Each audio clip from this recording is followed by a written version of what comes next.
and get started.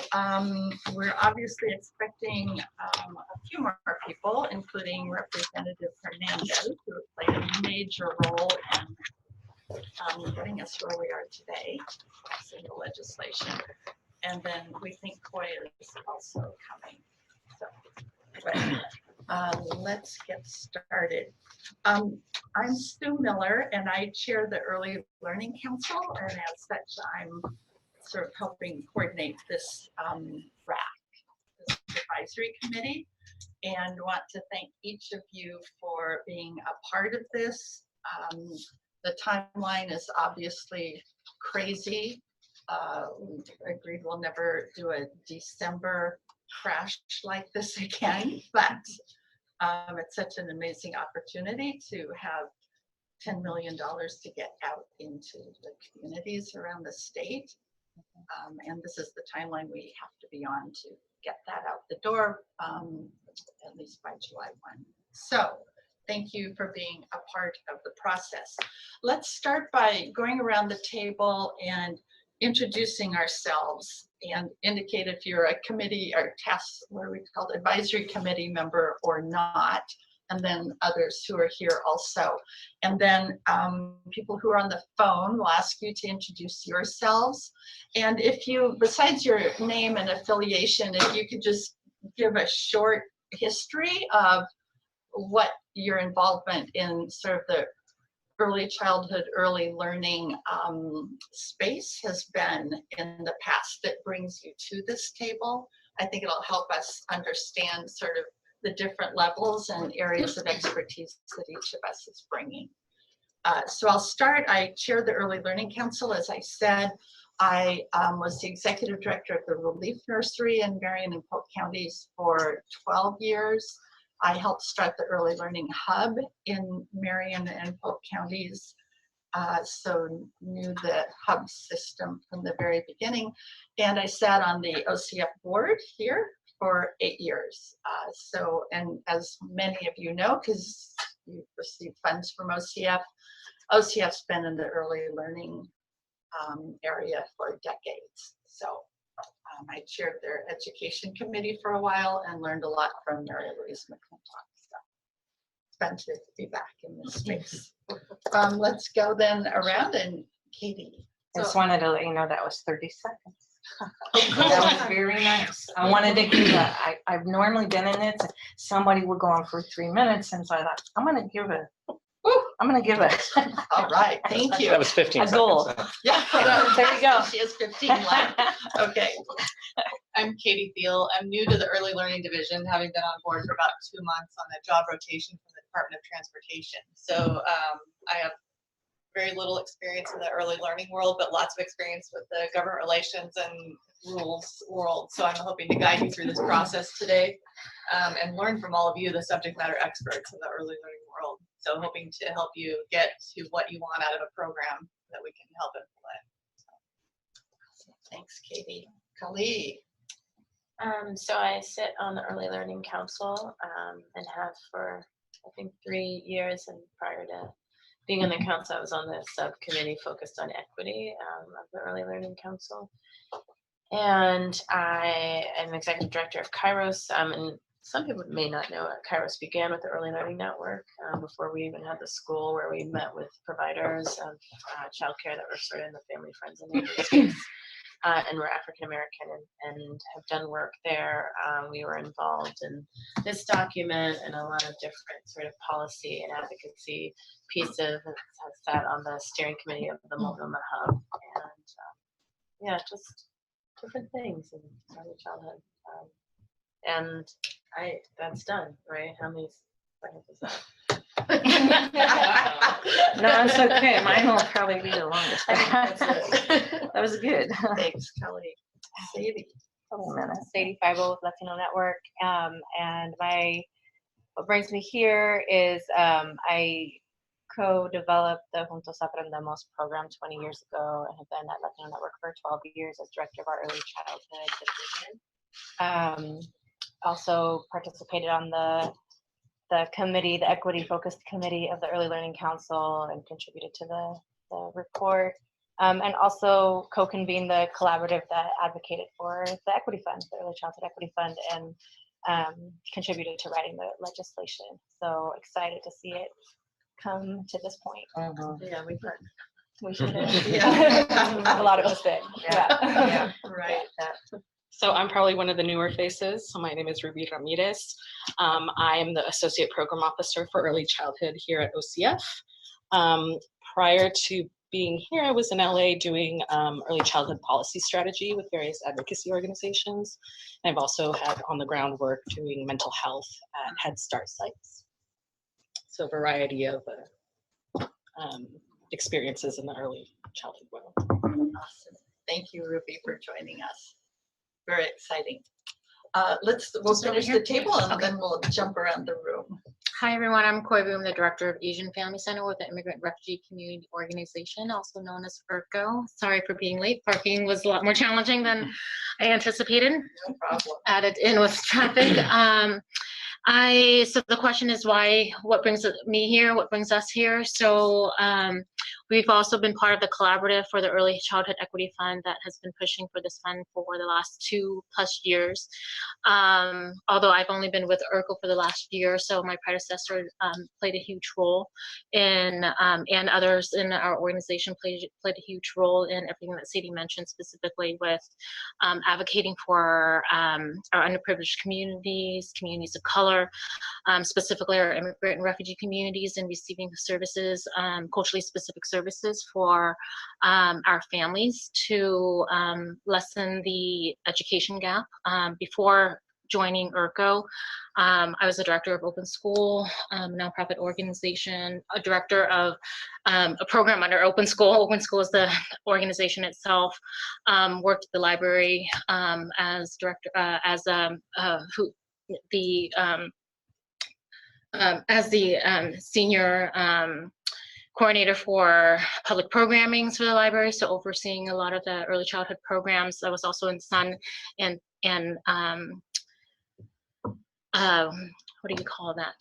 Piloted the early childhood, early kindergarten transition program from Winona County years ago. So I'm happy to participate in early childhood work now and seeing how we can push this forward some more. Great.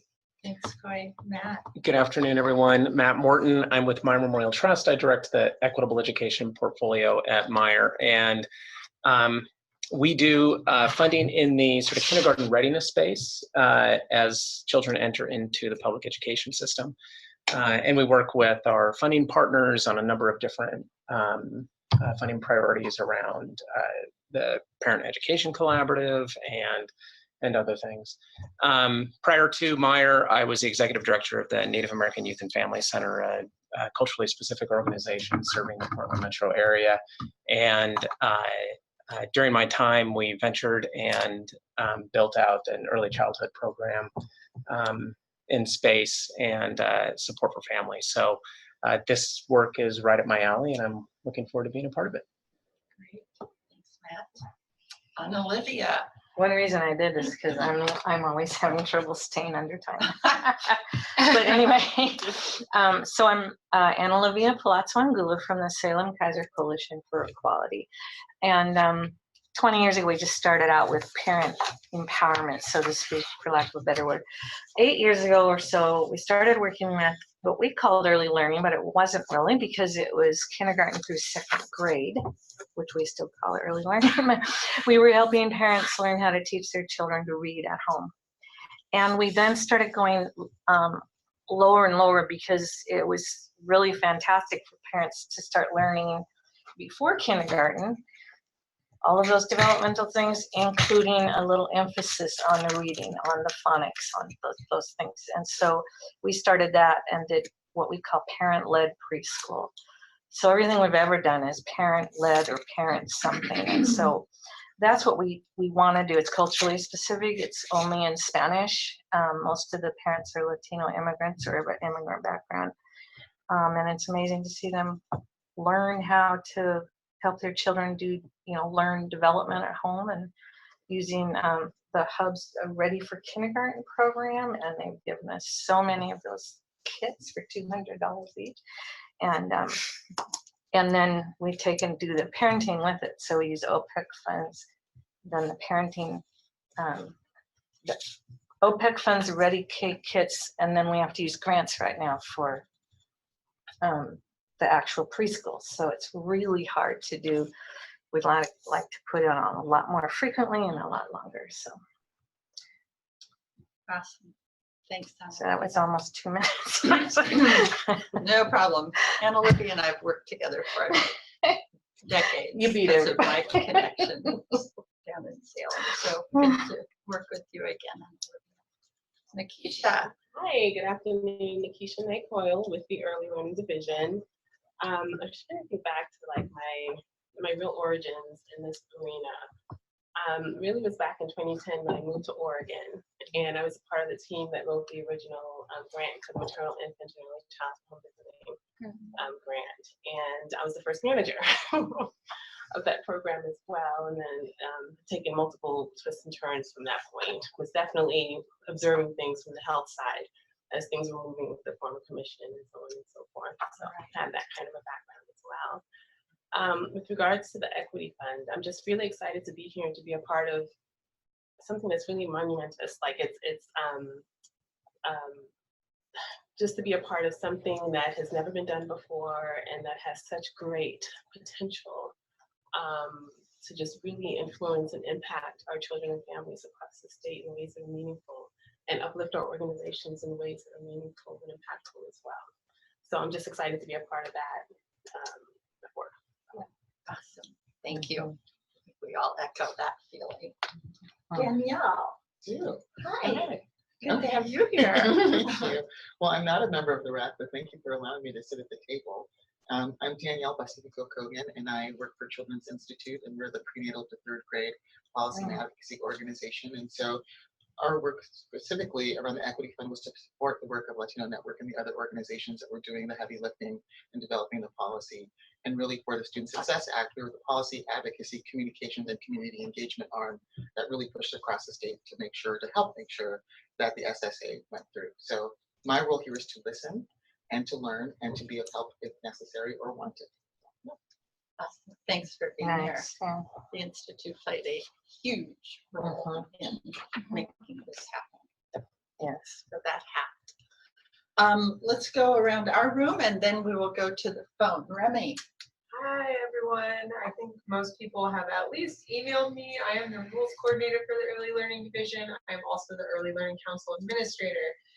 So in my role, I do two different things, and this is one of the beautiful times where it comes together as one. And in my background, this is my first foray into early learning and early learning equity, which is very exciting for me. I come from a background in environmental equity and health equity. So luckily, systems policy is so interesting, and everything comes together at some point. And I'm really excited to be here and be a support to this conversation. So thanks for all of your emails, Remy. Yeah. No problem. I think I'll do some more. they aren't done yet. No, We know it that. helps a lot. Hi everyone, I'm Amy Drew from Children's Institute, Danielle's colleague here, and she spoke about the work that we do. I'm not a committee member, but really excited that some of the folks that we reached out to and encouraged to join the committee are able to participate, so I'm here to support their participation. Thanks, Amy, for being here. My name is Dawn Baker. I'm new to the Early Learning Division on Nikisha's team, and I'll be working with the grant process once we have the rules. Great. That'll be an important role to play. Getting the money out the door. Yes. Good. Thanks, Dawn. My name is Magdalena Ruiz. I'm working for Early Head Start. It's with the home-based program. And I'm just here because I'm curious about all that is going to happen here. So it's new and I want to know more. So, welcome. Thanks for being here today. Let's go to the phone then. I believe we have Jalen on the phone. Is that correct? Actually, Jalen has just emailed me. She had a family emergency and she's going to be unable to attend today, but she will be here tomorrow. Okay. We will then, Andrea, are you on the phone? Andrea, yes, I am. Awesome. Will you introduce yourself for us, Andrea? Yes, Andrea. My name is Andrea Valderrama. I currently serve as Advocacy Director at the Coalition of Communities of Color. And we are a coalition of 19 culturally specific organizations, many of which have education with the subcategory of early learning, early childhood education as a priority. And so I'm here representing them. I'm also a parent of a 4-year-old. And so this is something that is personally important to me and excited to be part of the conversation. So thanks for having me. Awesome. Thank you for being on the phone, Andrea. And then Maritza. Yes, this is Maritza Romero. I work for the Lower Columbia Hispanic Council as a family engagement. And just a little disclosure, I'm at home taking care of my daughter who is recovering from just a little cold. So I apologize for the background noise. And my introduction to early childhood education was engaging with the families, doing family workshops such as Every Child Ready to Read. And with my experience with that, I realized there was a lot of pieces missing, and in order to meet the needs for Latino families. So we went and looked for training for Abriendo Puertas and implemented that in Astoria, Seaside, and Tillamook, which was very successful. And that was basically my beginning of interacting and engaging parents. And then now, currently, as a family engagement, I work with parents with children with 0 to 5, and also the K-12 system. It's public. The public schools here in Clatsop County.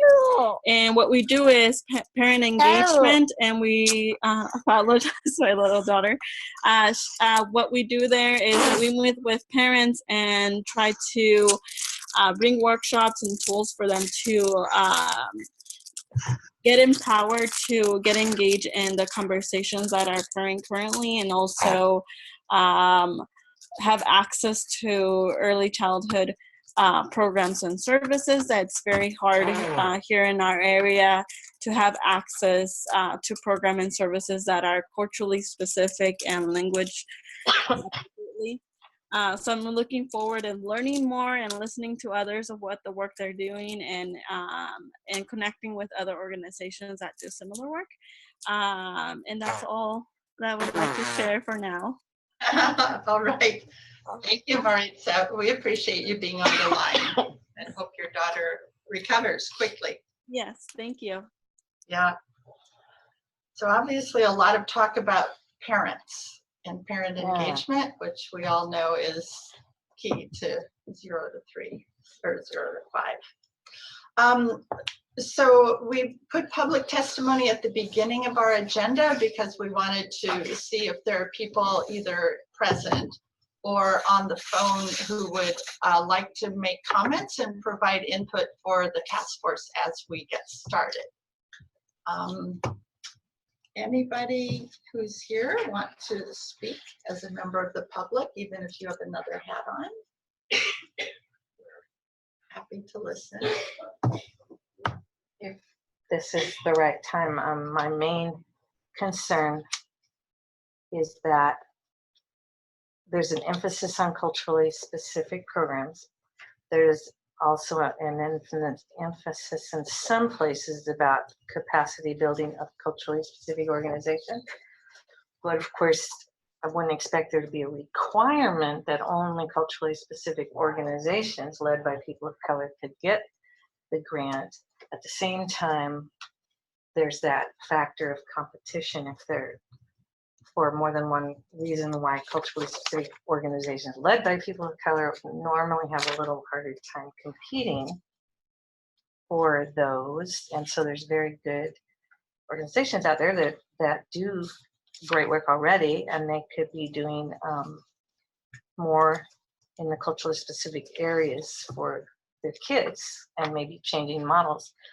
But I'm just worried about that. Okay, and we will get to that. Okay. That's definitely That's my a part- testimony. Okay, thanks, Olivia. I don't know if that was committee or Yeah. public, but Well, I guess we all wear a public hat as well.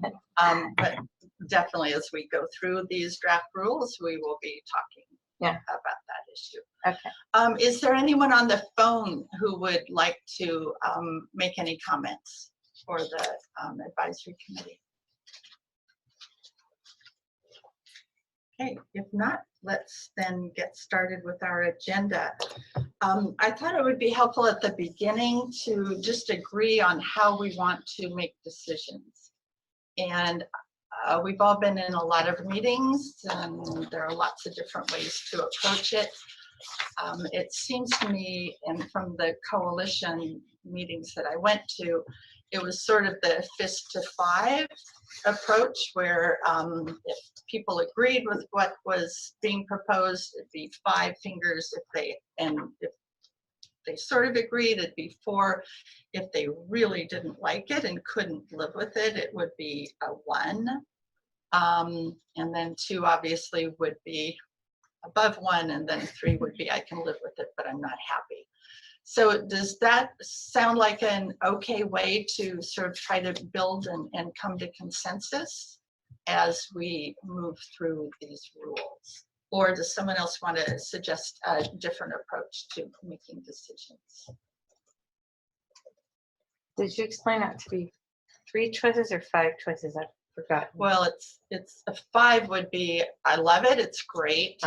3 is sort of in the middle, I can live with it. It's not perfect, but I can live with it. 1 is I really can't live with it. Okay. And we need to keep working. Okay. So in what you're proposing, Sue, what do we do if there's a 1 or a 2 in the group? Do we address it and get to consensus? Is that what the model you're proposing? Okay. Yes, yes. Hopefully we will not adopt anything or approve anything that has a 1 or a 2 at the table. Okay. Okay, does that sound like a good beginning point? Yeah. And then we'll see how it works. Okay. So starting through the packet of information, as you know, the first item is page 3 in our packet, and it's the Early Childhood Equity Funds. Everybody around this table, that language is pretty familiar. Because some of you played a very direct role in drafting it. And I'm sorry that Representative Hernandez isn't here yet. We're expecting him to join us, but he obviously played a very key role in this legislation. So comments that anybody wants to make, and Katie, if you want to. If I don't, Yes. and I think what I wanted to do, just the reason for providing this to you today is really just to remind folks that this is really the boundary that we have to work within. So, we cannot go broader than this. We can go narrower if we choose to, but this is just the statute gives us the guidelines that we need to work within. So I just thought it might be handy to have it here on one page as we work through the rule set. And so if you don't mind, I thought I might just also can I drop in a few timelines too that I forgot to drop on the agenda, but just so folks know the timelines that we're working through. So our hope is that the ELC is prepared to adopt final rules on January 30th. Sue alluded to that aggressive timeline earlier in the conversation today. What that means when we back those up is that our first notice to legislators needs to go out this week. So that means we're trying to get draft rules this week to change the rules between now and January 30th. But we were hoping to have a good amount of time with this rules committee in the next 2 days to get at least most of the way there, to get your feedback on the rules that we put forward, to get at least your thumbprint on them before we put them out for public consumption.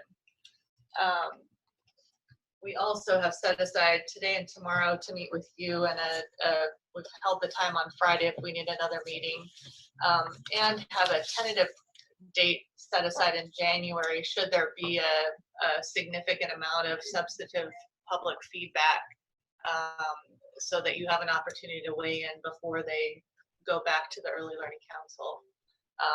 So just wanted to make sure you were aware of the timeline that we have out there.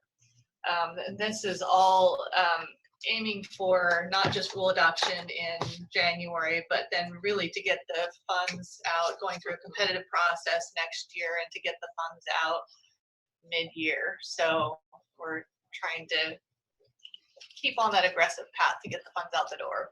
So sorry to divert the conversation just a little bit. Very important information. So it's the 12th, right? Thursday is the deadline Thursday. for this notice to the legislature. Right. And part of that notice has to be something substantive. So draft rules. So whatever we do today and tomorrow, they're not going to be final, but they will be the draft that goes out to the legislators and the public for review. So good to keep that in mind. And yes, has a public hearing date been set yet? Do you know? I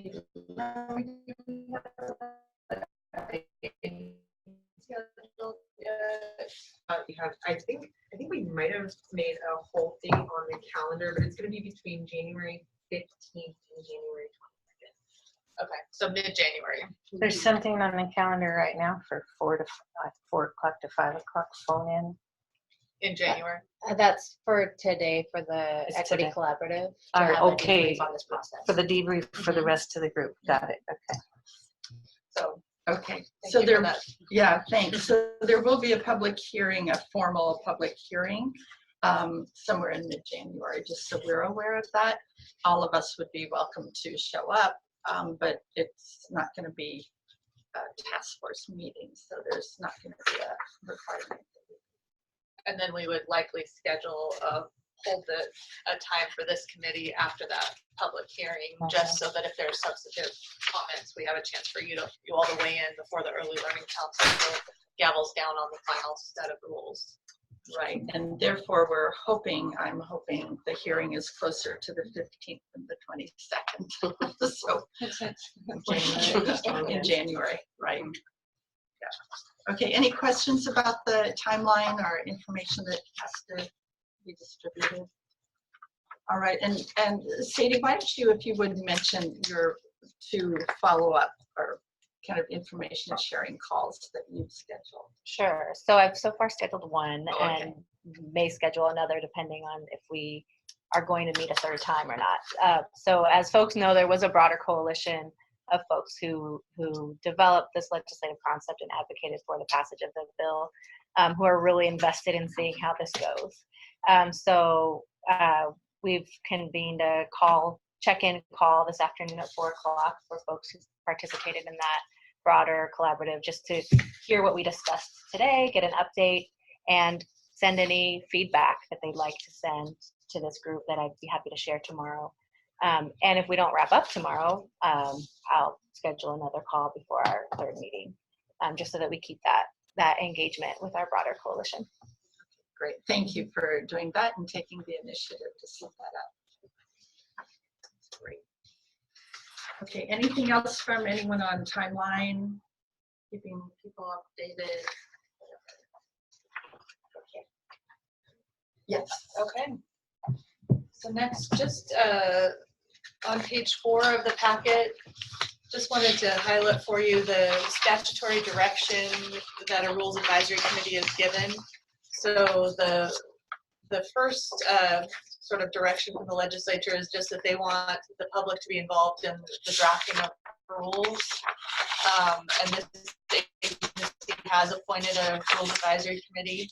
And the next item is that a Rules Advisory Committee is expected to have input on what the fiscal impact to the public will be.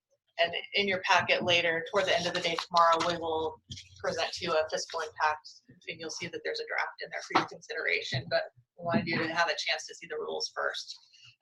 We don't expect that there will be a fiscal impact to these rules, but we'll let you speak about later. So just wanted to get that business stuff out of the way first. Now I think we're ready to jump into the draft rules. Okay, any questions or comments about either of these two pages, the statute or our role as a rules advisory? I have one statute question.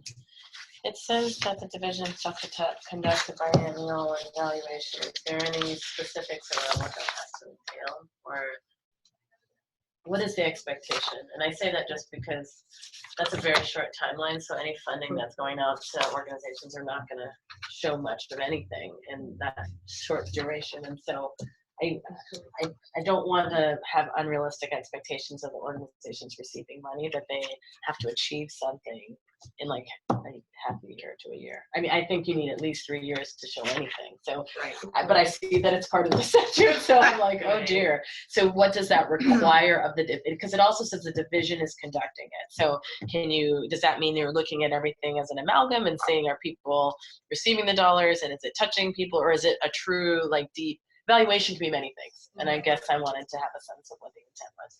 Got it. And let me just point out on page 10 in our packet, it's just what's drafted in the OAR around evaluation.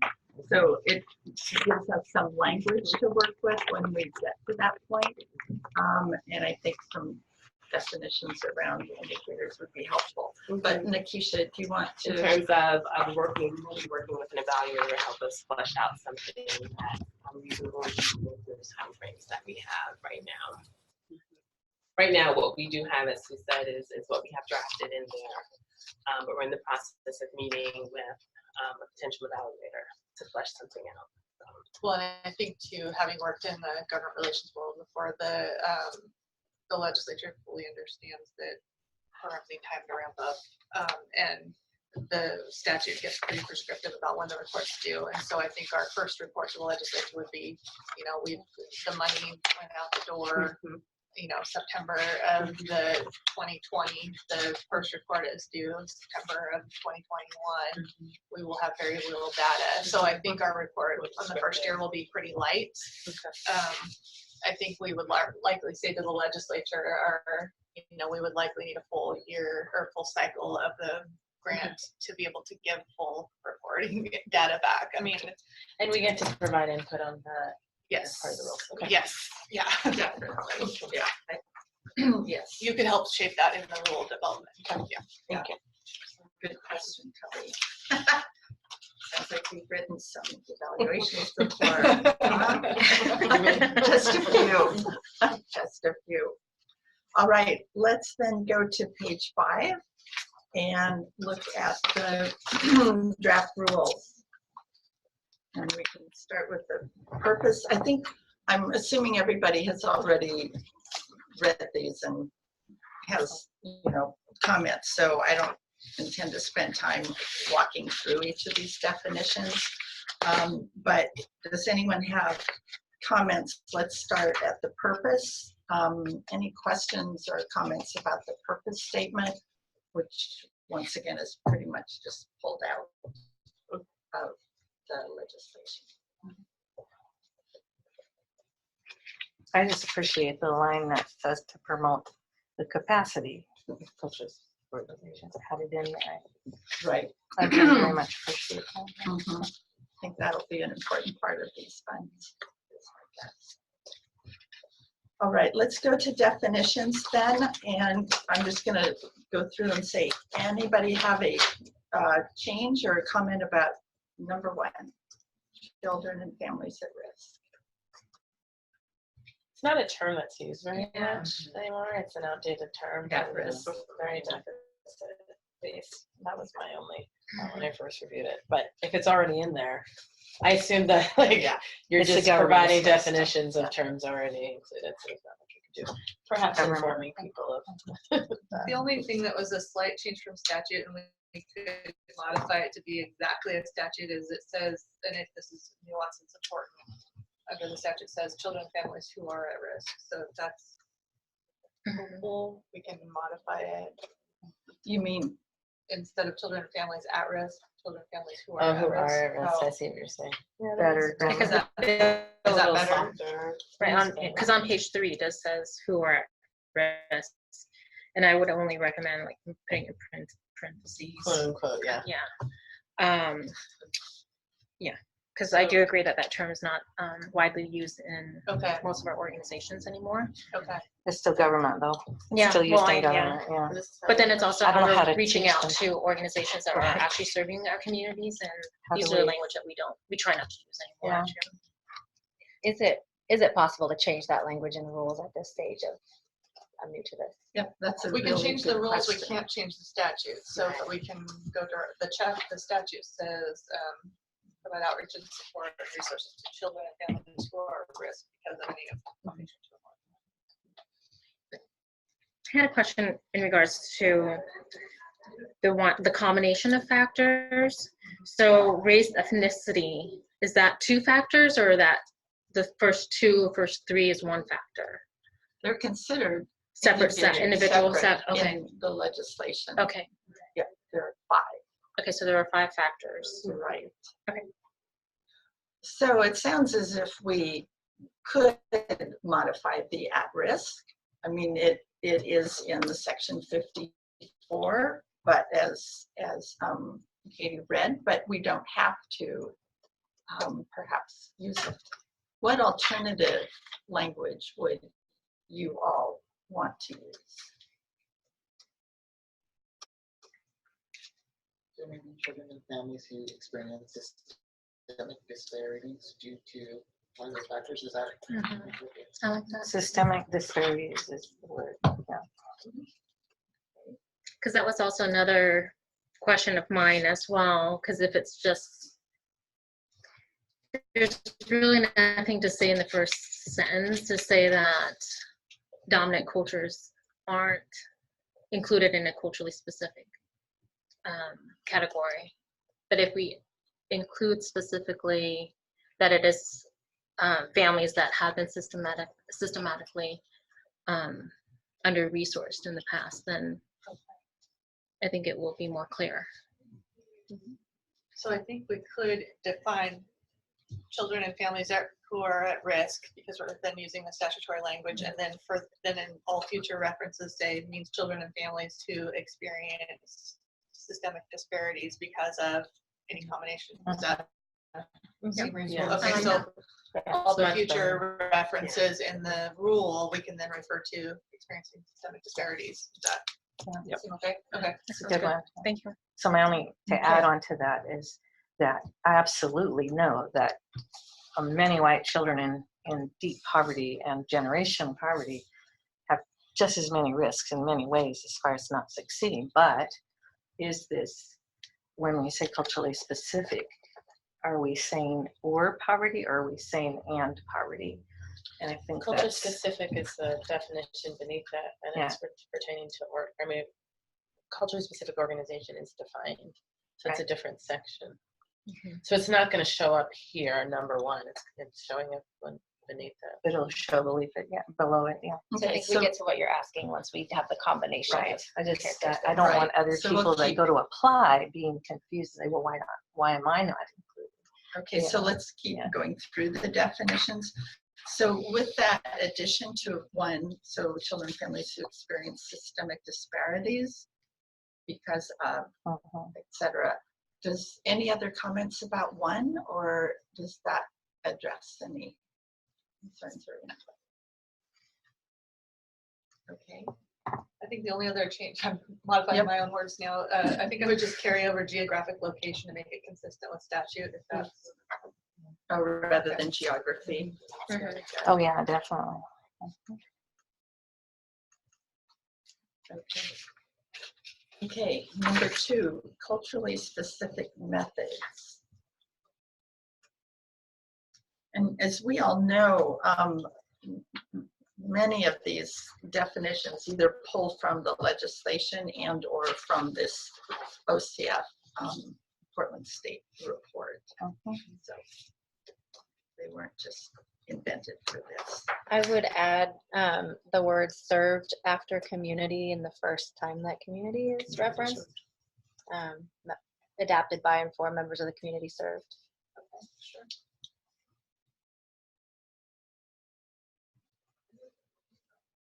Okay, thanks. Other comments about culturally specific methods? All right, let's go to number 3, culturally specific organization. And as you know, number 4 is culturally specific early learning programs. So there's this distinction between organization and program, which ends up being an important one to keep in mind because program is used throughout these rules. So is it okay to go back to number 2? Yes. Worldview. Can we ask to make it worldviews? Because then not to look at people as monoliths. Sorry about that.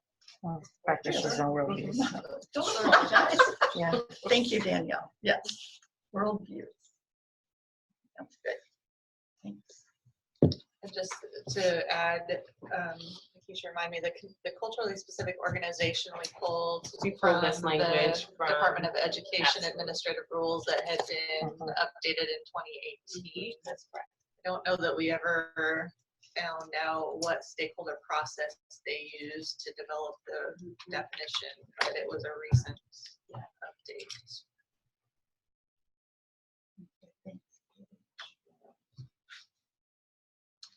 So comments about the definition.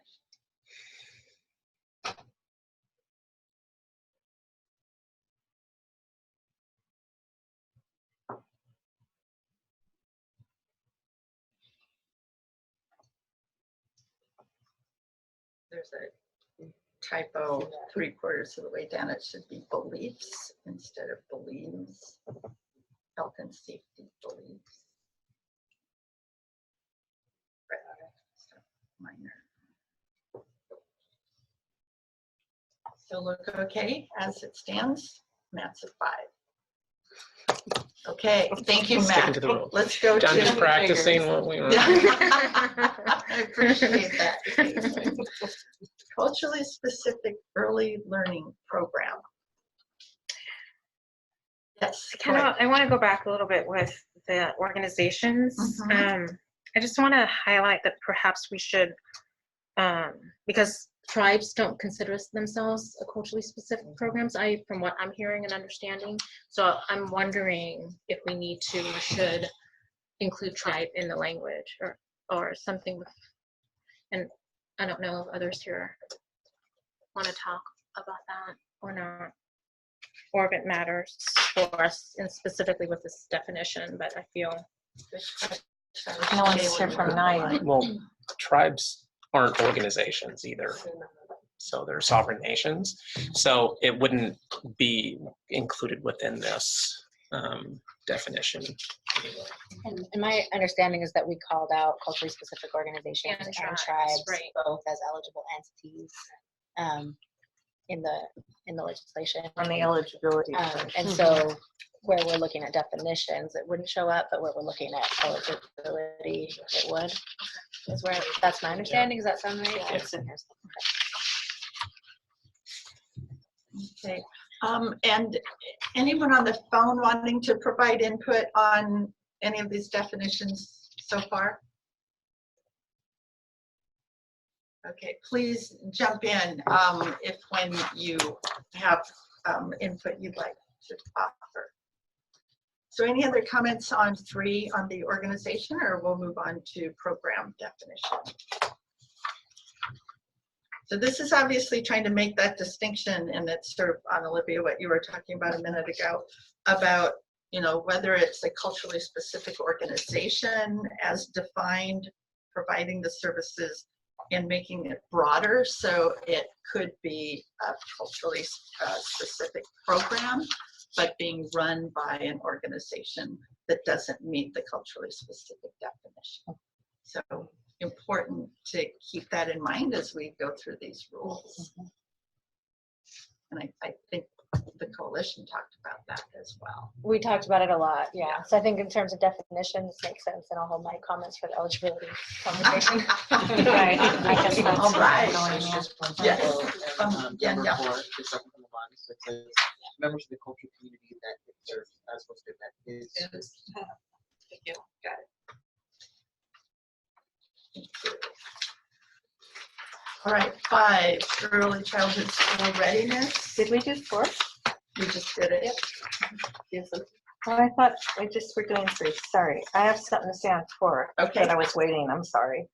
The primarily staffed and all of that stuff. The only thing I circled was, and it might make sense, but the culturally specific early learning program is designed by or adapted by members of the community. But in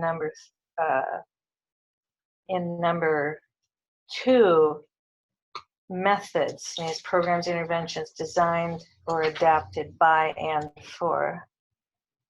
So it meant that they were designed and adapted by people who are culturally specific. But down here, it's the program is designed by or adapted by. I guess it says Rather members than of the decision. cultural community. This is still the same ref, you know, I'm just looking at the difference between the by and for versus by or for. So anyway. Yeah, I see that. Anyway. I think 1 is the method. I think it's One's the the program, one's the method. But this is still by or adapted by members of the cultural community that serves, so it's the same meaning. Okay, all right. Okay. 5, early childhood school readiness. Any comments on this or recommended changes?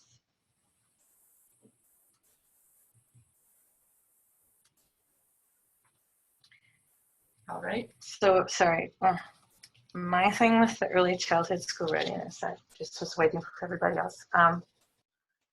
We have so many kindergartners who are 5 years old who are not ready. They're already in kindergarten, and we've been including them in everything we do because practically by the end of kindergarten, they're still almost not quite ready for kindergarten unless they get intervention with their parents and from basically what should have happened in preschool that they didn't have. So that's always bothered me that age 5 was excluded if they were in kindergarten and age 5. And we were liking to combine kids that are before kindergarten as well as any in kindergarten that aren't ready for kindergarten. So does that make sense? Do you have a change to the language that? Well, I'm not sure it's the proposing? language. I'm not sure it's a change to the language, except that the school readiness, it related to children's success in kindergarten, but people think of school readiness as before kindergarten, and that's where. It's the term readiness. Yeah. Is that what you're saying? Right. If it's confined to school readiness. It sounds like so while the term readiness is in there, when I read that, I think it's talking about success in kindergarten. So I think the question you're asking is, does a kindergartner count? Can it count if that person's not ready for kindergarten? They're in kindergarten. Maybe recipient of services in kindergarten versus prior to kindergarten. That's the question you're asking. And by use of the term early childhood school readiness, the readiness would suggest that it would have to be kids before they enter, not during. And I don't know what the intent and that specificity is. I read it to be, it could be both, because kindergarten success is like they have to get through it. Yeah, and the other, but I don't know that the definition prohibits that. Yeah, I didn't read it too, but I hear what you're saying. Because all the other grants do exclude it. The preschool promise and those are different. I mean, their intent, they're a preschool. Exactly. This is different. Right. Yeah. So that's good. Yeah, that's what I'm looking for. Yeah. Okay, so it's all right as written. I think so. Okay. All right, family stability.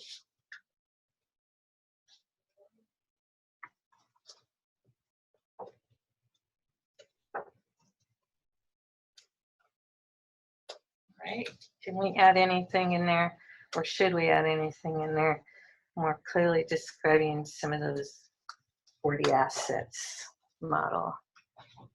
Not that I want all 40, but I'm just saying it's an assets-based thing versus this is, maybe that would be taken care of in the evaluation criteria rather than here.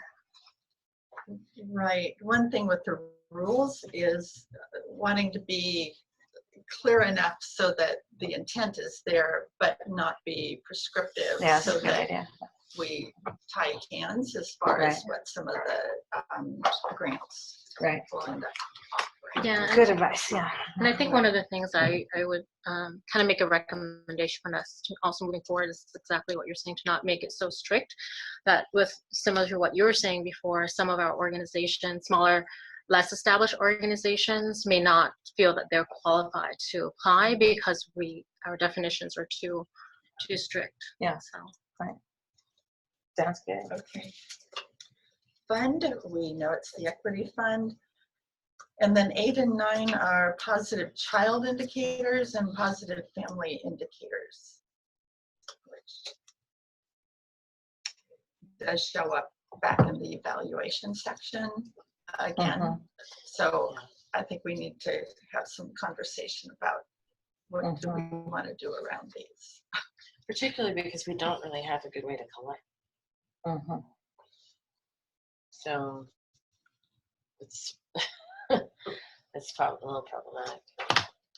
Well, and that's where evaluation, home visits and qualitative is much better in this particular case. And I think that's where, I'm being extreme on the other end, but some people that, they say, if a DHS person visits a household to see whether the kids need to be in foster care, and they're looking at the fact that, 5 children are sharing a bedroom or everybody's sharing a bedroom, and that's supposed to look like they're doing really badly, but from wherever they came from, that's great, and the whole family is always together. So there's this whole cultural understanding of what they're suffering versus what's great for them.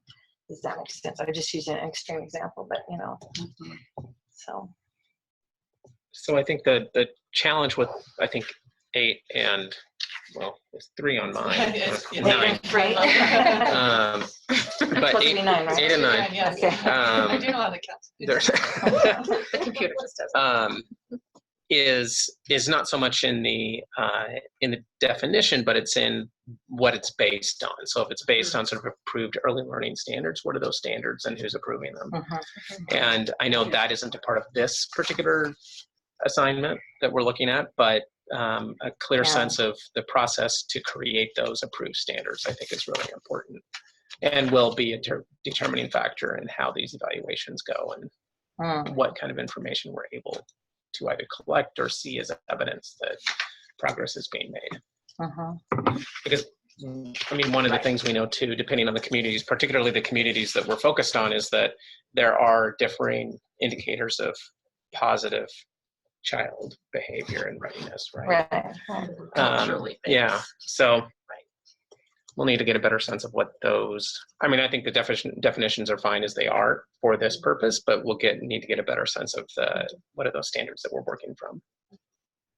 And to your point, I think this is a place where, also to your point, Coy, where we really need to be intentionally flexible, like have high level indicators that we're driving toward, but really flexible in how we measure them in different communities. And I would say for me, just in a first read, I don't understand what we mean by support child mastery. And maybe there's a word missing, but I find the word mastery a little problematic, just from a narrative standpoint. So there's just a sort of a wordsmith piece that kind of lands strangely for me. Yeah, I don't like Yeah, I think I know what it means. this is an area, Nikisha, where we really do need some, input from, I don't know if it's Sarah or who, but some EC expert person at the division to say what are their thoughts, what are these approved early learning standards, and whether we end up spelling them out here or not, because it is going to be such a key piece of the evaluation. Well, and I'd love to see too, or hear, I've wondered this before, just as a council member, what are we evaluating all the other, there's millions of dollars that go out to early childhood programming already. What are they getting evaluated based on? And it is important to me that there is parity, as this is the first fund that has been focused on culture-specific orgs. I would be uncomfortable approving a level of evaluation that is not taking place across these other funding streams that are going to mainstream organizations. Or maybe even not quite as much as they are. I don't know. I mean, what I said, but I don't know what you. I'm saying to just have parity, to have us measured more than the others, is what I heard you say. But is that what you meant? No. Yeah, thank you. That's not Parity is not the same. Sorry, language. Disparity, parity. We shouldn't be measured on the parity. That's what now I understand. Yeah. I'm saying there shouldn't be that discrepancy, right? Because this is, I mean, it's significant, but there's a lot more. I know how much dollars are going into community for early childhood, period. And so, and they've, Preschool Promise is relatively new. There's other resources. So how are we looking at impact? And can we devise something that is akin to that? That's all I'm suggesting. Got it. Okay. Okay. Yeah, and I don't know if it goes in this section or if it goes in a later section of the rules, but because the equity fund is very inclusive of multiple strategies and program models, this could become really tricky to establish a comprehensive set of standards that we're holding every program accountable to, because it's going to look really different if you're doing a parent-led preschool or a doula program. Like, you're not going to be measuring against the same all of the same standards. So perhaps there's a menu, or perhaps it's linked to what we talk about in 5 and 6 around early childhood and family stability, that were indicators that drive towards those. I don't know what the right language is or where it shows up in the rules, but I am concerned about a broad stroke kind of accountability when we're measuring apples and oranges. I also would suggest that mastery should be changed to progress, like support child progress, but also on the standards, like you said, Head Start with kids that are already struggling, Head Start doesn't come up to the level of private preschool. I mean, the kids are still not like highly performing normally. It's just like, it would be a lot worse if they didn't have any, right? But there's a lot said about how Head Start has, Head Start has more standards than any private preschool. Right, but they have the standards, but with a lot of teachers, they would say that they come in somewhat ready, but maybe not like some highly private preschool ready. Like some kids go to kindergarten like getting A to Z, you know what I mean? But anyway, the thing There's with a lot of other contributing factors too. right, that's what I There's a mean. lot of It's not the Head Start, it's the families, everything, and the same with this one is that the kids might not be completely, mastered everything, completely ready and everything. Is what I'm trying to get to. Really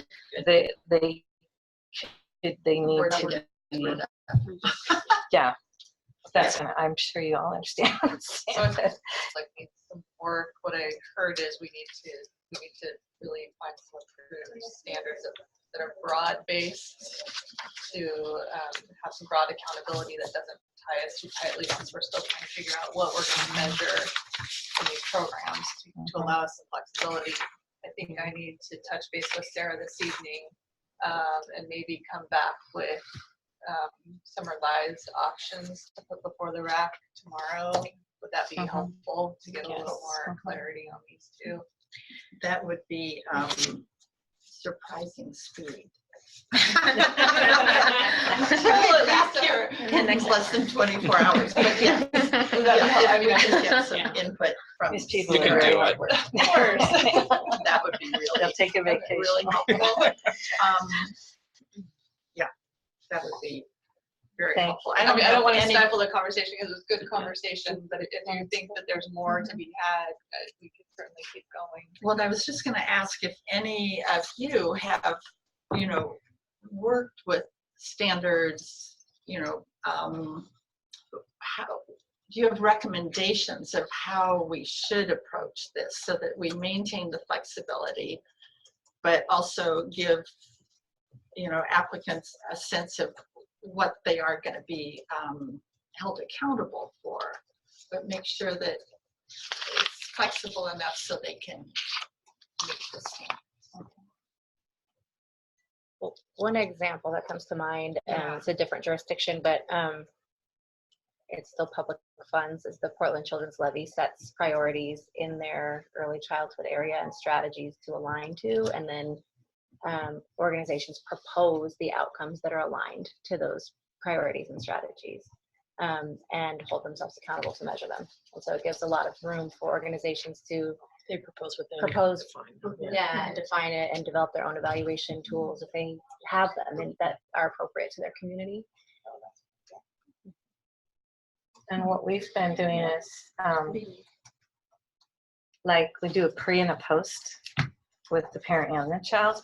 And so with the child, it's like the age appropriate, kind of like the Kinder Ready test that the state was doing, but we're not doing it as a test. Like, it's just a matter of, you know, can they recognize their letters? Can they recognize their name? Can they write their name? Different things like that. And so wherever they start with, whether it's nothing or whether they've got some stuff already that they've done at home or whatever, and then at the end, which is 13 weeks for us, it's not very long, but we see how far they came. So we may have 140 different options on there, whether they can say the letter, where they can sound out the phonics of the letter, and different things like that. In Spanish, it's easier because there's a lot of syllables like mama, papa. So there's syllable testing, thinking too. But anyway, and then in the math concepts or whatever. And we also use the parenting ladder template that we used at the hub. And then we've changed, for different reasons, we'll change the questions somewhat, but similar stuff, right? And using that model for the parents, depending on what we're teaching, right? And so we're looking at the parents are saying, you know, I play with my children more or whatever.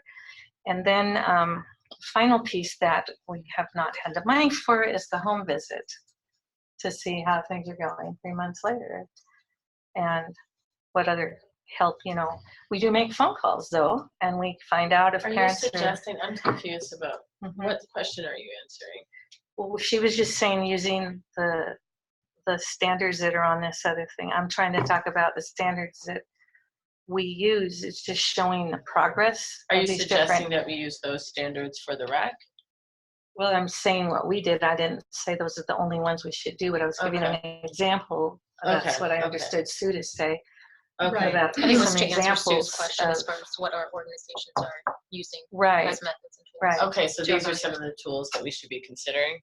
Might maybe looking Is that at what you're that, yeah, saying? because it's and it's a way to help the parents also be part of the process. So if you could send whatever information you've got, Okay. Olivia, that you could just literally Yeah. send after Email. this meeting Yeah, to Katie. And if we just went on the Children's Levy website, The RFI is still up. It would be. You should call Meg, who oversees the early learning for levy. Because I will say the levy gives more dollars, probably in public dollars, at least in this region, to culturally specific orgs than I can think of in terms of any other public competitive funding stream. And I know they've been very intentional over time in learning how to be more culturally responsive in how they give out the money. So I do think that they're a good place to learn from. Okay. So Katie, They're not perfect. Like, there are things that I hope we don't do that they do, but there are things that I think in this particular piece I agree they do. Okay, we'll only list certain parts. Okay. Any other suggestions? That was a great one. And does CI have any input on this, Danielle? I'm sure we have tons of input on it, Bet but, you have. but I think it's really important to be actually flexible in the realities of communities that are providing the service, right? And it's like we do have to have standards because we do need to ensure that all children actually have culturally specific and appropriate, but mostly developmentally appropriate practice that serves children. So I agree with Sadie and I agree with Lee that it has to be a mesh of some kind that's actually true to what's happening in the educational environment. And so I think at this point, that's where we should leave it until we actually have Sarah to be able to come in and talk more broadly about what standards can look like and how they can be applied and adapted for real world experiences. Because if the children's levy is already doing it and it's successful, why recreate rules that don't need to be recreated? Right? Or standards. Right? Yeah, So yeah. that's my first blush shot. Thank you. Thank you. And any other examples like the levy that staff should take a look at? That was a great suggestion, Sadie. Thank you. I mean, any other grants that you all have applied for that just really kind of made sense from an evaluation outcome expectation? Miller Foundation similarly has organizations describe what outcomes they want to achieve and how are they working to achieve them. And Martha would say, like, that's my goal is to help you support what you envision you're doing, but like their job is not to say what the standards are so much as what the outcomes, ensuring that every organization they're funding has outcomes and that they're achieving something, but they're not prescribing what they are for them. And they fund a lot in early childhood as well. I would say the same is true for Meyer, OCF, Northwest Health. In fact, this is where the disconnect lives when we look at accessing state funding for a lot of culturally specific organizations, is that often the funding streams are so prescriptive that there isn't room for our organizations to determine what progress looks like and how we measure it. And so we hit against those barriers, which is why the support from local foundations has been so critical in getting these models off the ground, and yet it can't be the long-term sustainability. So I think there's a lot to learn from foundation partners in how to support organizations. So, Matt, just for clarity, is that the Marion Miller? James and Mary Miller. Just want to make sure. Yeah, good question, Don. Matt, from Meyer's perspective, do you have anything to add to this? That's a really interesting point about the disconnect from the philanthropy community and state funding. Yeah, that is. Because sometimes I feel like we can be too prescriptive. But it is very similar to Miller in that outcomes are aligned with the goals of sort of a grant investment or the goals of a portfolio impact, but those outcomes are really determined by organizations and the benchmarks associated for multi-year grants. The benchmarks are built out by the community-based organizations or the organizations doing the work. And I think that in this case, I think where like the Children's Levy is a great example of a sort of public system that is doing it, is there has to be a degree of accountability. So what does that, how do we define that accountability for across communities and across strategies that are appropriate for different communities? And that's the tricky part. Philanthropy can do it much easier because we have different accountability structure. But the public arena, that's a great example, I think, of how they've been able to take some of those best practices in grant making and apply them to a public area. So I would definitely recommend that. And it's pretty vetted too by a lot of the community-based organizations and culturally specific organizations in the city and the catchment area. I would echo what Matt is saying about remaining flexible. I think that's like a word like that needs to be in here. Right, Having it actually written down. Having it written down. Right. So folks that are applying know that there's that flexibility. It's daunting for a very small organization to try to meet the same thing as a larger organization, their capacity to do those things and measure them. So we grappled with that, and we'll see when we get to the section on planning. It's that sort of that line. Yeah. Well, I think what I was referring to is where we have, not me actually as you did it, but designing what we think we can do. And then we say to Myers, this is what we want to do. And then the measurement is, did you reach what you said you wanted to do? The same as Miller. It's not somebody else or Miller or Myers tell us we have to get to a certain number of letters. It's a matter of whatever we've decided to do. And then we tell them what we want to do, and then we tell them whether we reached it. So right, and the state's going to have that. They're going to have a little more. Yeah, I mean, That's very what I'm different. saying. It's a different responsibility and accountability to the legislature. And you've got Right. $10 million to get out the door. Right. So it's going to be that balance between flexibility and local responsiveness, and what can we as a counselor division show to the legislature is the outcome of.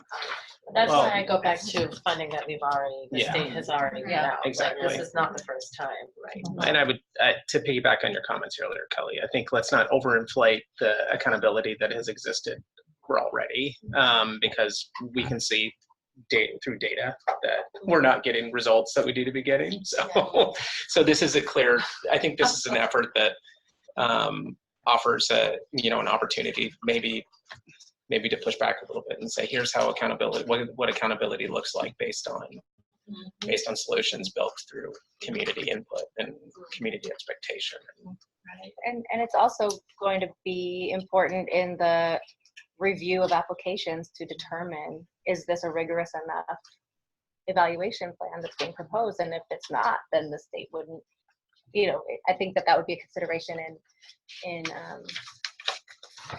evaluating proposals. And so once the state determines, yes, this is a good set of outcomes, then that's what you're holding organizations accountable to, and that's okay. I think one thing is also missing as we're having this conversation is what kinds of programs we're actually funding as a state level, because that will also determine what organizations are proposing as the program that they're also applying for, because it could be a pre-kindergarten program or preschool program versus a home visiting program versus the other options that they will identify as best for their communities. And each one of those evaluations, it's going to be very different from each other because of the audience that it's going to be, that they'll be working with. So I don't know, I mean, I don't see that there are kind of at least the framework, but again, kind of going back to other entities that have funded, there are these categories that people can apply for, and then also then determine their own evaluation or outcome process. I just want to make one more comment, and I just want to say it because I feel like, yes, it is difficult for the state to work in this flexible way, but because it's difficult doesn't mean we shouldn't try to do it. That's the only way this is going to change. This is what this fund is for. So I think it's worth the effort to try to meet the organizations where they are. I think it's the state's job to sort of figure that out, right? So. Kali or Sadie, can one of you send Nikisha or Katie contact information for the person at the levy? Oh, man. Yeah, for Meg, just that would facilitate that contact that hopefully can be made this afternoon after the adjournment. And I feel I want to say, Levy's done a good job on things. I will say, I think, because I've thought about it, because the Levy just closed their application cycle for some of their programming. The application itself is very arduous, and I think for the purpose of this allocation that is statewide, that we're trying to build capacity for small organizations, I don't think we should have as much like these. It's something you said earlier, like smaller organizations that have not had to apply for things before.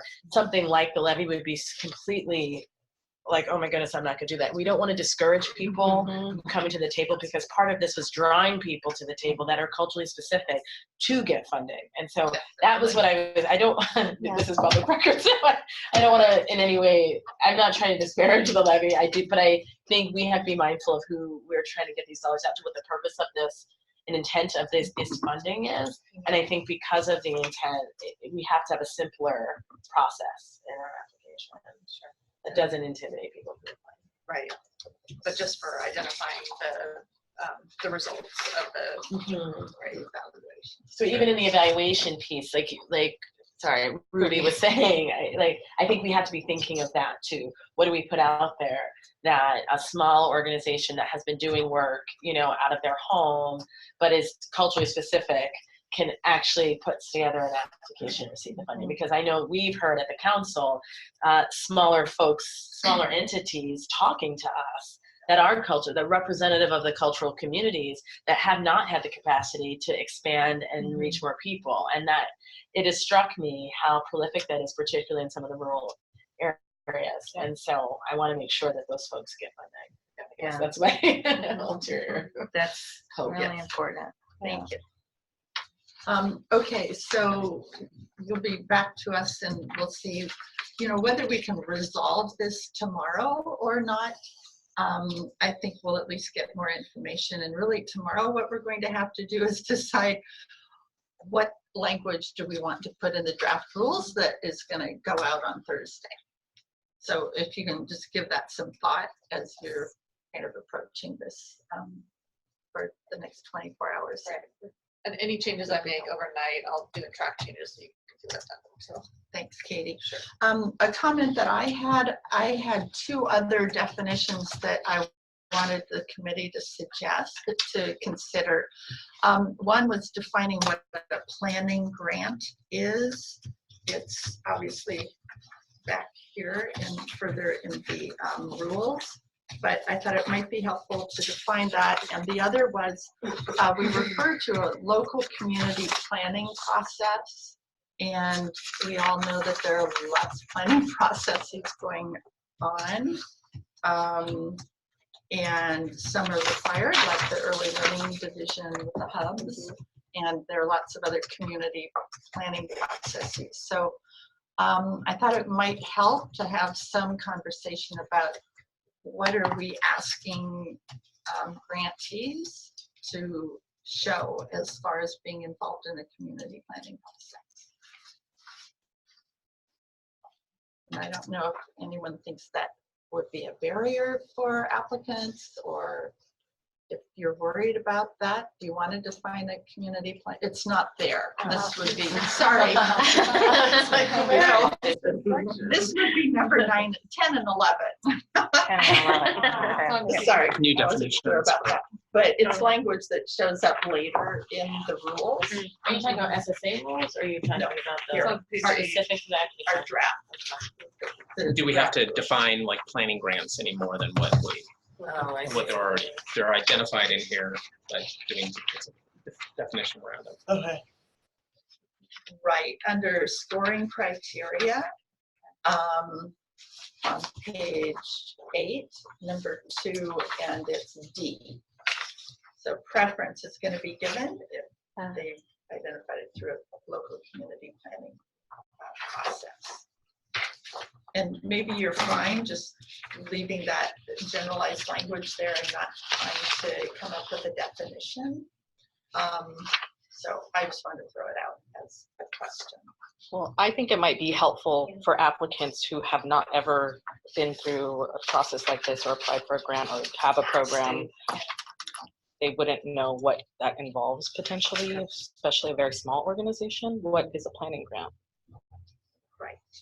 I think most folks know what a program grant is. You're doing the work, but as far as building something, if you've never built something, you don't know what is involved in that. So it could potentially be useful. So one of the, and I know we're kind of ping-ponging back and forth That's here okay. with this program and planning, but the D, one of the questions we ask at Meyer is around, very plainly, it isn't, tell us about the process and the mechanics of your process, but it really is about how is community involved in the decision-making, or how is community involved in the design of your program? And those organizations that say, what do you mean? Or no, we pulled this and we are applying it, typically don't have the sort of community connectedness that we're looking for.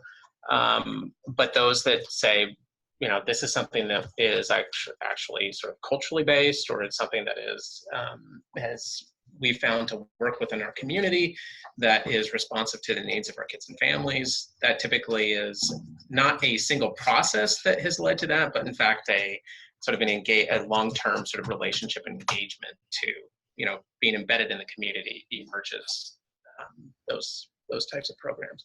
So I don't know if there's a way to maybe simplify this and just say, how is community involved in your program design?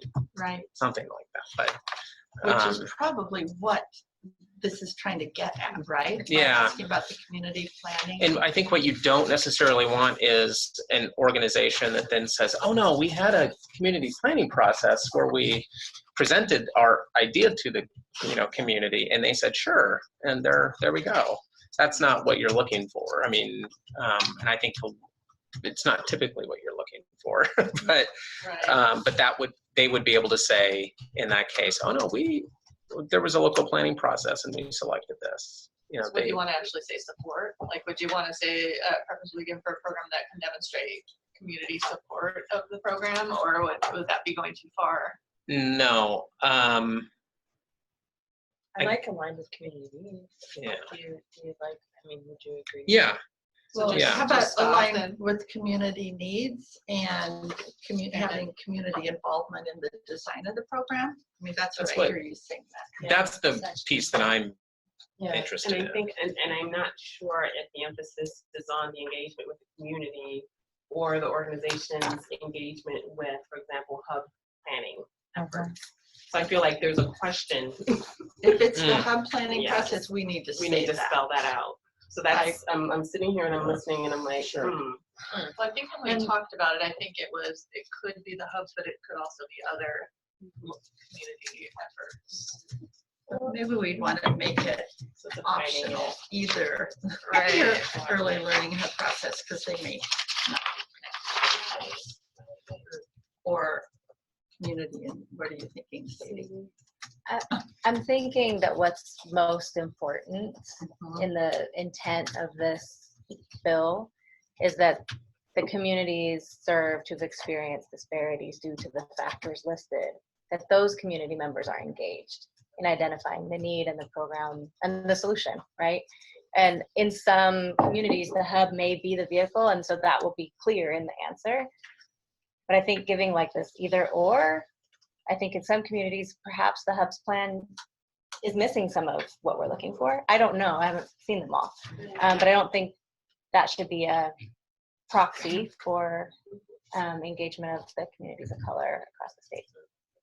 Or Well, I was gonna say, in some places, the hub does not have relationships with communities of color at all whatsoever. So putting the hub and inserting that here would actually detract communities of color from actually engaging in the process. So even if it's just listed as an option. I think You so, wouldn't because even it's not, mention I agree, hubs? I mean, I agree with Sadie, and I also agree, but it's more important about the people who are directly affected to be at the center of this process. So inserting the hub may not necessarily ensure that those who are directly affected have the programs designed in a way that's going to serve the needs of the children in that community. So it almost doesn't seem, it doesn't seem like it's a necessary insertion at this point in the document. Almost in the way that the application is created, there can be a suggestion like, have you interacted with your hub? And then maybe perhaps in the application, the standards and the evaluation and the design of all of those things, when you center those who are directly affected, it will help us to design a process that will allow us to insert the hub in places where the hub is naturally the right fit, but not to have them as a superseding entity that would perhaps distract or take away from the purpose of the creation of the equity fund itself in its application. So it's mentioned as a if maybe. So I'm With- hearing without- not, yeah. the recommendation from the committee would be to not list the hub's community planning process as an option in the planning grants. But realize that it may play in as a factor when you're looking at just the process and the interviews. I'm not a member too, so I'm just. I wasn't going to mention that, Danielle. It's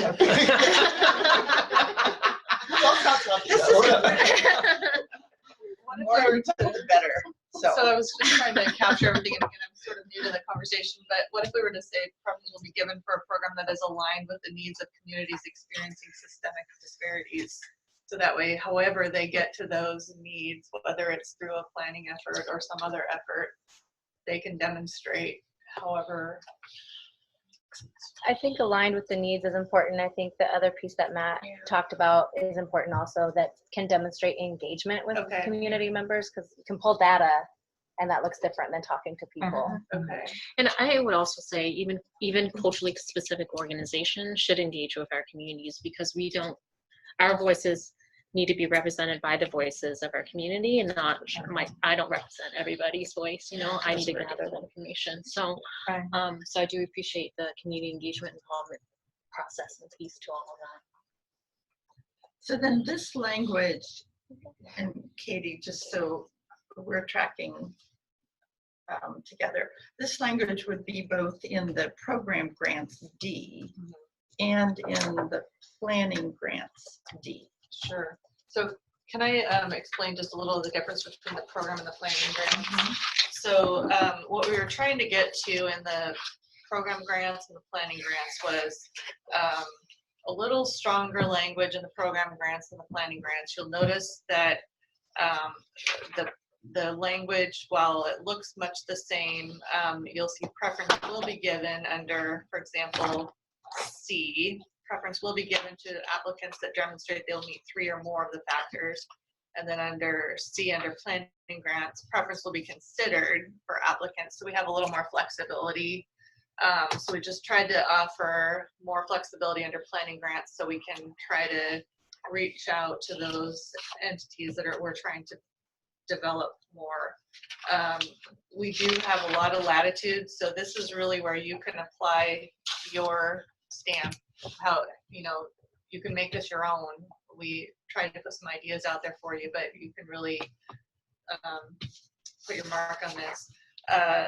The other thing that I wanted to point out to you, and this is something our DOJ counsel actually pointed out to us, the statute actually provides us quite a bit of flexibility here.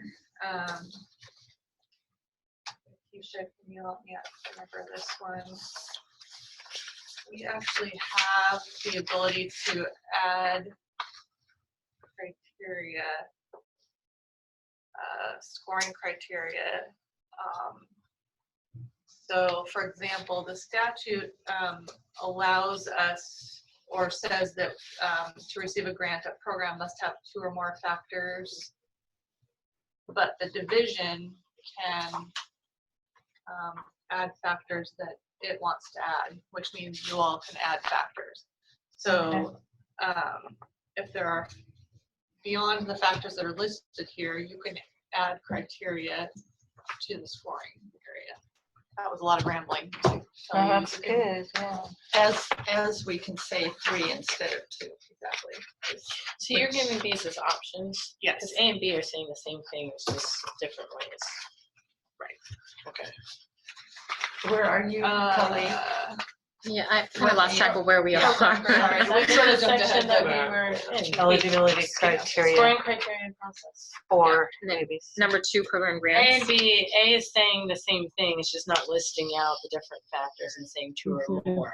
And I think we've got to change at risk throughout this entire. Yes, I'm gonna change that. Okay. Yes. But I read them as essentially the same thing. Yeah, the Did I? statute Something. broke it out Okay. differently. It said, yes, it really does. I mean, and I think we can lump them together and just to make it simpler. Yeah. Okay. I didn't know if you were, so my question was just, are you giving us these both to say, which do you prefer? Yeah, I just followed the statute, but we can simplify it. But are you saying these 5 race ethnicities, that's what you're talking about simplifying?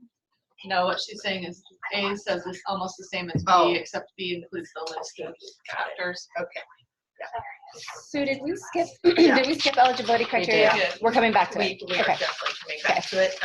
And yes, we just skipped right over that because I got us focused on definitions, saying you wanted to find the planning process. Okay. Or planning grants. I'm not sure we've even answered that question. I'd be glad to throw a definition in. You can react to it tomorrow. if you'd Okay. like. That'd be great, Katie. As simple as possible, please. Sure. That's a line in the statute. Sure. Yes, and it sounds like local community planning process may come out of this document, so we won't need to do it. Do we want to continue to go through So- the scoring criteria Seems or like go we back should to go back to eligibility? Well, let's go back to the application process because we also skipped over that. Page 6. Okay. Application process. Whew, comments on that.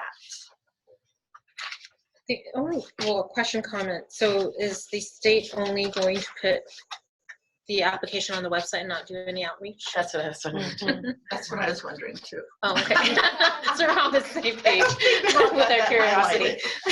Yeah. No, Okay. there's gonna be a Nikisha. lot of outreach. that Okay, happens. so how do we say that here instead of just saying on the website? Let's see, how about patients being announced publicly on the division's website as well as multiple platforms. We're gonna be using a lot of different ways to get it out. Will you guys So work I out think like? we can yeah, retool I that. think this, well, I think that if you don't, this was a place where we were trying to not get too prescriptive in rule, because anything we put in rule, we live with until we modify the administrative rules again. We prefer, this was what was minimally acceptable to our DOJ council. We prefer to put this in program guidelines to get more prescriptive. So we will have more information available on our web and program guidelines. If you're not comfortable with this little information and rule, we can certainly go into more detail. I think a thought to this is also because a lot of folks, a lot of other departments and other entities are actually looking at us Okay. to frame and guide the work that they're doing later, because this is really monumental what we've been able to do here with the early childhood or the early childhood equity fund. And so and that it shows intentionality from the state, and that the state is has this as a goal. And it really, I mean, we don't have to go into specifics as far as what all of those platforms are, but showing that there is some intentionality with outreach, with commitments, and with really just valuing our organizations and our worth in having these approaches. So any It's important. suggested language of how to broaden it without getting too specific? If you say announced publicly on the division's website and You guys are gonna. I mean, I heard you say you can come up with some language. Yeah, we we can can. react We to. definitely can. So So there's those are the parameters. There's a network of everyone on the newsletters, and Right. like we with could the have- early so what learning I'm hearing you say network. is just you really know. like document our intentions a little better in the rules, is what I'm hearing you say. Yeah, and also I know that Lillian and us worked on trying to identify a culturally specific organization in the state. That was kind of the earlier conversation. There was actually a list that we started. I don't know where we are with that. We have an extensive distribution list. Right. So kind of Distribution starting board, or okay. having that information there too, because then that will also show that there is outreach to rural areas and not only, the main tri-counties that often gets the resources. So. Distribution list, yeah. So I wanted Okay, to is mention that what, enough input? Okay. sorry, I wanted to mention something that we're always it's really difficult to go on this 1 year at a time. It's just awful. And I've seen that the intention of the people behind it is more important, or the most important. If the government insists on the same language, there are intentions of some parts of government when they put out a grant, they want to make sure somebody different gets it every year, versus here, I'm sure you guys want to see the same program get it to continue it, right? But is there any way to ever change this? Do we have to limit it to 1 year since we've got this continual? It should be a 2-year thing. I don't think we put. I think It's 1 year too. we gave ourselves flexibility, right? So we said up to 1 year, but maybe extended. So Nikisha, you probably have more content Well, around that. I just think for answer. this, it gives us the latitude. I mean, if funding shifts or if something else, like the 1 year is not meant to be, we're only funding a program for a year. Why mention a year? Like, do we have to legally, according to statute, mention a year? Legally, I don't know if we have to. Our do it attorneys made us put legally, a time frame in. but we did add. But he let us weasel on the giving us some flexibility, and but he made us put the time frame in of some sort. So I would change that. If it doesn't, so this is where I'm not sure what statute requires, but I think if it doesn't require saying 1 year, then I'd say grants will be made for a year or more. Like, I think the way it says Up to. it's really limiting. Yeah. So what did DOJ say about time frame? he wanted some sort of time frame in there. Well, it's only funded And for we 2 use the years. year in it. I wonder if it is because of availability of funds or something to that Oh, effect. no, I mean, we is generally don't don't fund things past the biennium, but that would be almost a 2-year cycle. It won't be a full 2 years for this first cycle, so that might be the reason. Since I think the next time we do the funding cycle, it might be, let me get a better answer for you, because I'm guessing at this point. Yeah, it feels like it's either based on not wanting to get sort of stuck into a commitment that it's going to be a project that's funded more than 1 year, and maybe based on the sort of scope of the funding as a whole, or the availability of funding. Yeah, can I jump in a little bit? You're like pretty much on the money. Basically what Jake was saying was, or I guess not attorney-client privilege. I think the state can name their attorney. Okay. I didn't hear this from anyone. This all came from my own mind. Basically, just with the timelines of funding, it's really difficult for us to provide funding on if we're not, like if we give funding out in October, but our funding cycle goes July to July, it would be a lot easier for us to fund a program from October to July and then technically cut that grant off and then give another grant for that last 3 months.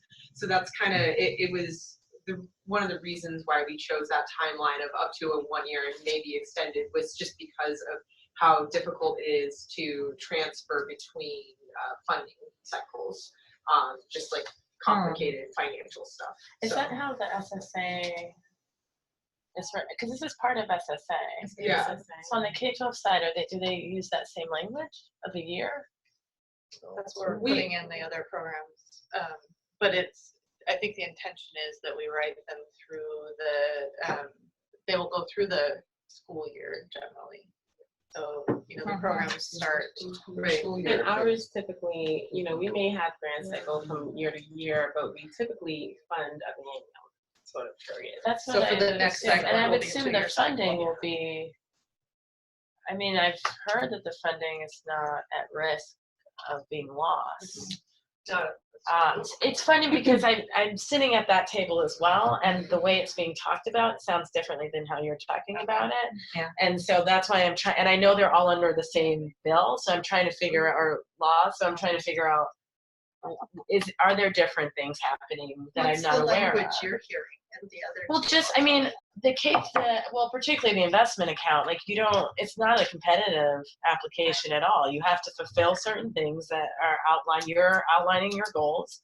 You're saying what you're going to do with the funds. It has to be equity focused, and then you get the dollars, and you can sort of re-up, so to speak. There hasn't been a defined limitation on time.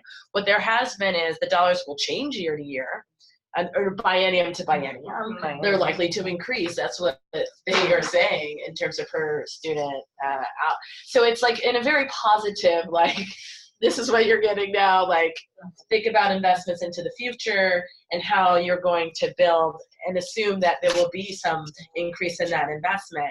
And what I'm hearing you is like, it's a year, maybe we'll do more. I don't know if there'll be money. Like, and I'm just like, no, that's very different.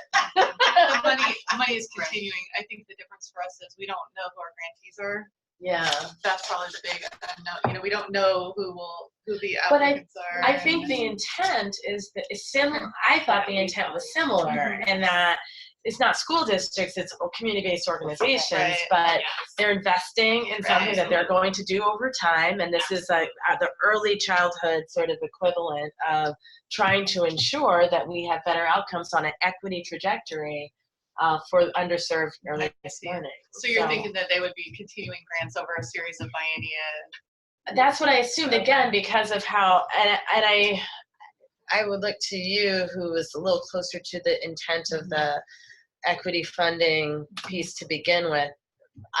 But that I'm pulling from other stuff, so I'm curious what you would say. Yeah, in the development of the fund. I would say certainly a big piece of the intent was sustainability of effective and emerging culturally specific organizations doing early learning work across the state, and you can't do that when you read up to 1 year as an organization. You can't plan. You can't hire staff. You can't implement a program in a full cycle. I think, again, pointing to different jurisdictions, both the county and the children's levy do 5-year contracts, and we all know funding isn't guaranteed, right? That's contingent upon the funding being there. And sometimes that's state money funneling through the county, but it's a 5-year renewable. That's the part, renewable. Where, yeah, you have to meet your outcomes, you have to spend down your money, the money has to be there, or you don't, like all of those things that we all understand as part of business. But that security of knowing, okay, I can plan, I can hire staff, I can recruit families and actually be there next year when I told them I would be, I think is really important. I think the comment on it might serve the same purpose as if it says something to the effect of based on money available or based on resources available, because I think you're absolutely right. Everyone knows that these aren't infinite dollars that go on forever, and they might change and fluctuate, and it's based on available funding. Okay. So I wonder if that meets the requirement or the need that legal has in that.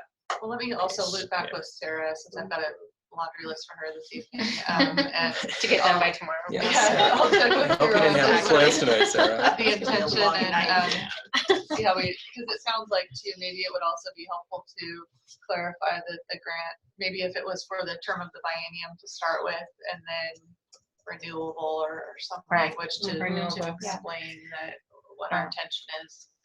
Because it sounded like it was competitive each year. Apply in July, compete each July. Compete with organizations every July. I think renewable is a key word. If that was we can put it in there, and then obviously it's based on available money and outcomes, or right. And I don't know how often. I don't know how often they would go out for a new competitive round. Is it just when anyway, I'll ask that question. And well, the hubs or the CCOs were on what, a 5-year cycle, right? I think that was a 5-year cycle. The CCOs, yeah. 5 years. Yeah. So I think there's some precedent at the state to look at a 5-year cycle. So perhaps we should try to suggest that would be so fantastic. Okay. And for thinking of biennium, that might be a better target. Okay. Or 10 years. Well, although we're starting, the first year will be the second year of a biennium, so 5 actually might align. Oh, so that you're ready to implement or something. Because they're getting a late start. Right. The next cycle could be 6, perhaps. Thank you for The first year's, when would it approximately start? for this cycle. We're hoping to have them out July 1. We're hoping So that it is programs July. can claim dollars. Okay, so then it would be full fiscal year. Yeah. Starting for the next school year, right? And for those that are ready to jump right in, we're hoping that September 1 services can begin, and then for others we'll be working with them. Let me just jump to the people on the phone. Hi, Kelly. Thanks. Any comments on anything that we've been discussing for the last almost 2 hours? It's been great. This is Maritza. I just wanted to quickly note that I do agree with the application process. That as a nonprofit organization, as a one that doesn't have in a rural community, and we don't have the capacity and the experience of having a program, is that it doesn't sound, when I read grants will be made for up to 1 year, I hesitate because, as it was said, we don't see the commitment from the state to support rural communities, and it's really hard because we see programs leave our community, and that there is resentment and mistrust that happens in our community because those programs leave completely our community, and just making sure those programs that apply and the organizations that apply are able to sustain those programs is really important, and for them to have a plan and they see that the state is there to support them and to commit. I would just want to echo that again to the whole group, that it's something that's important for other nonprofit organizations to see that the state is committed. Right. Thank you, Maritza, for that input. I think that's exactly where the committee is trying to head. Andrea, are you still on the phone, and would you have any input at this point? I'm here. I don't have any other comments other than to second a lot of the conversations that you are already discussing. Okay, super. Thank you. Thanks. Okay, so anything else people want to say about the application process that's not written here? Page 6, the bottom of page 6. Once again, we'll probably see some revised language tomorrow. This isn't maybe a rule, but what kind of support is going to happen for organizations in the application process? I think that's something to point out somewhere, because some technical assistance will be required, and what will that look like? That's a good question. Yeah, and I think that's on our radar. We don't have it 100% fleshed out at this point, but definitely.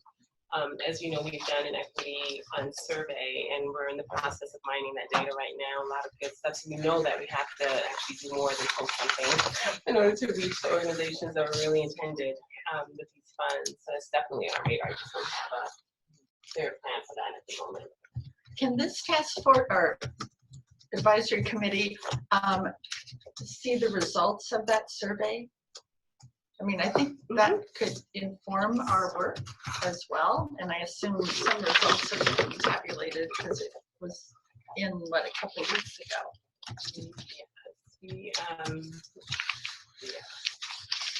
Talk about that. We don't have anything that's polished yet, but How about unpolished? We do have unpolished. Raw. That's what it would be. Redacted. But Any distinguishing characteristics redacted, right? Summary. Yes, I think it. Yeah, I mean, we can do that. I'm assuming some of that would be. We can bring a few slides tomorrow to share some highlights. Absolutely.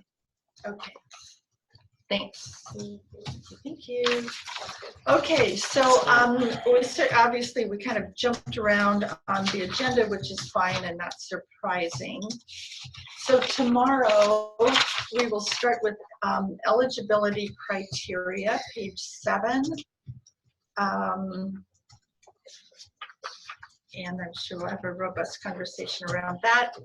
Actually, maybe we will start with revisions to what we did today. And if I could just point out the one Yeah. change that you and I talked about, Yeah. Sue, and I'll make that change tomorrow under eligibility criteria. So on number 2 on eligibility criteria, I'm going to make a change. So you'll see that it says serve communities within Indian country of a federally recognized Oregon Indian tribe that is within the geographic boundaries of Oregon, or operate within the geographic boundaries of Oregon. So that or kind of got lost in the statement. I'm gonna flip-flop those 2 statements so that it's more clear, I think, because that was intended to be 2 separate and distinct groups. So Stu and I had this conversation just before the meeting started, because it wasn't intended to be that you had to be that's important when you get to the scoring criteria under number 1, that you have to meet all of the eligibility criteria. So you don't have to be a tribe, you have to be a tribe, or you have to operate an early learning program, culturally specific program within the geographic boundaries of Oregon. So it's just I flipping the language around. I It's thought it not was, yeah, changing anything. whether the tribe is in Oregon or whether the tribe's program is in Oregon. This is why I read it. So I thought the whole thing is tribes. Right. The whole thing is not tribes. Right. Got it. Yep. That's where. Yeah. Sorry, it's a little As long as confusing. you That's okay. operate in Oregon. Yeah. Operate in Or Oregon, or you're the a tribe tribe. is in Oregon. Okay. Okay. So you're gonna we'll see that tomorrow. That read work. Okay. And obviously a key piece in this eligibility criteria is when you look at, well, demonstrating experience, number 3, and then providing outreach, because if 2 or more of the following factors, that will be another piece that we're going to talk about. That, you know, later it talks about preference being given to those that have 3 or more. And here the eligibility is 2 or more. So I think it's just something we want to make sure we really look at. Eligibility is broader and preference is trying to narrow that focus. Okay. So that eligibility comes really straight from statute. So this is where we don't have as much. I mean, you could narrow it further in eligibility, but you can't really go any broader. Right, but we could narrow it to 3 if we wanted to, instead of 2. Yeah. We talked about doing that in the Maybe eligibility. Okay. Yeah, we'll figure out it. Yeah. I'll have to. Yeah. Okay, sorry. That's okay. Why don't you add that as a question? And Okay. maybe the committee's going to want to leave eligibility broader at 2 and just let the preference narrow down. Excuse me, Sue. Kali was trying to call in and it didn't work, so she called me. So I'm Okay. going to dial her for our last 5 minutes for what it's worth. Okay, thank you, Sadie. Unless we're totally done. So the thing about the eligibility, so I was thinking, I mean, the or socioeconomic, you know, there's race, ethnicity, et cetera, or socioeconomic, right? But there's also, I'm hoping that we won't be too strict on, you have to be within the poverty guidelines that preschool promise is under, or something. That's what I'm wondering, if it's going to have a guideline of a level of economic socioeconomic. Yeah, I think we've defined it that. I don't know, there's no definition in here. I think we haven't. So we could, yeah. It's probably good. Does it but feel we like could there's talk a about problem? it. Yeah. Yeah, because the way that the federal poverty level is changing, more families, if we did it to 200, we actually serve less families, or fewer families, yeah. Oh my goodness, yeah. So let's not do that. Right? Yeah. Okay. I think the only question, are there any questions that anybody else wants me to, as you look through the draft rules, any other sections that you want answers to for tomorrow that you noticed over key issues? Another thing just to throw in, do we want to eligible because you don't charge the parents? Is it clear that if you're doing this program, you're not charging parents for this preschool? Or can you charge them or not charge them? I don't think we're going to want to get that specific in the rules. Okay. Now that may show up. I don't know, there's in the application. Right. Yeah, I don't think Okay. the rules. It wouldn't be important. That specific. The other piece that I would throw out for tomorrow's conversation is on page 9 under program selection. Number 1 is confusing. Something got misdone in the language, I think. But, and I mentioned this to Katie this morning, score applications using selection criteria established by the division. I'm not sure what that would be, because I think that's the task of this advisory committee, is to basically talk about what are the criteria that the division will use to make awards. But number 1 just isn't grammatically correct, so I think we'll see some revision in that to explain what's the ELD staff dropped in there for. Right. So that was another one I had. Anything else that we just want to make sure staff takes a look at? Okay. Thank you, everybody, very much. Tomorrow we'll be just down the hall in the board room, so we will have it in the space. Thank you. Thank you, and thank you, Andrea and Maritza, for being on the phone. We appreciate that. So thank you. Tomorrow, and it's noon tomorrow, so come a little early if you can to pick up lunches, and then we'll be ready to start at noon. Okay. I will be running late tomorrow, going from one meeting to another.